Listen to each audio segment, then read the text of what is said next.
அது சிவ பூஜையினுடைய கௌரவம்.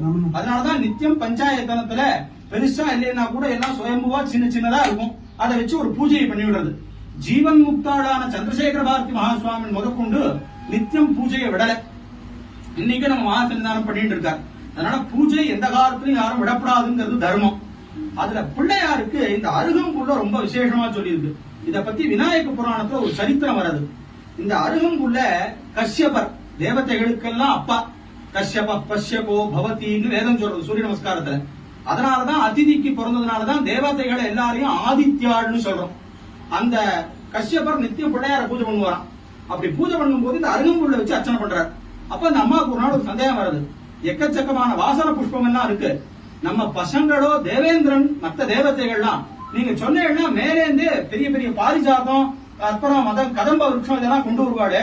இந்த சாமானிய புல்ல வச்சு நீங்க பூஜை பண்றீங்களே என்ன காரணம்?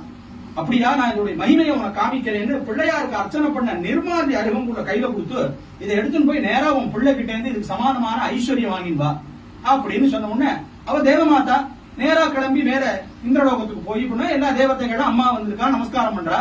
என்ன காரியம்னு கேட்கறான் தேவேந்திரன். இல்ல உங்க அப்பா கிட்ட கேட்டேன், இந்த மாதிரி பிள்ளையாருக்கு அர்ச்சனை பண்ண அருகம்புல்ல இதுக்கு சமானமா ஐஸ்வர்யம் கேட்டாரோன்னு இந்திரன் சிரிச்சானா. இதோ புல்லு, இதுக்கு சமானமா இந்த குந்துமணின்னு சொல்லுவோம்.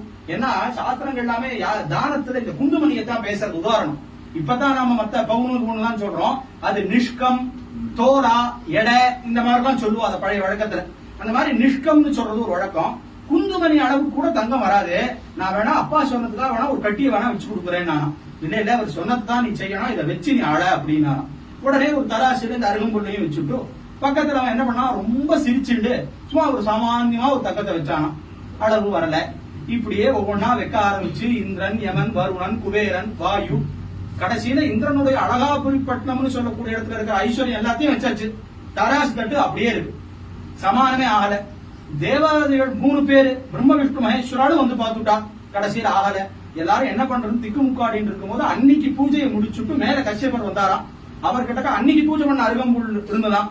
அவர் பண்ணாரா எல்லாத்தையும் நகுத்துன்னு அன்னைக்கு பூஜை பண்ண அருகம்புல் அது மேல வச்சாராம். சமானமாயிடுதான். அப்பதான் அருகம்புல்லினுடைய மகிமை எவ்வளவு பெருசுன்னு சொல்லி இது விநாயக புராணத்துல இந்த சரித்திரம் வருது. அதனால பிள்ளையாருக்கு இந்த அருகம்புல்ல போடுறத ரொம்ப விசேஷமா சொல்லியிருக்கு. இன்னைக்கான அர்ச்சனை சாஸ்திரநாமம் ரொம்ப விசேஷமா கணபதி சாஸ்திரநாமம்னு பேரு பொதுவா எல்லாருக்கும் தெரியும்.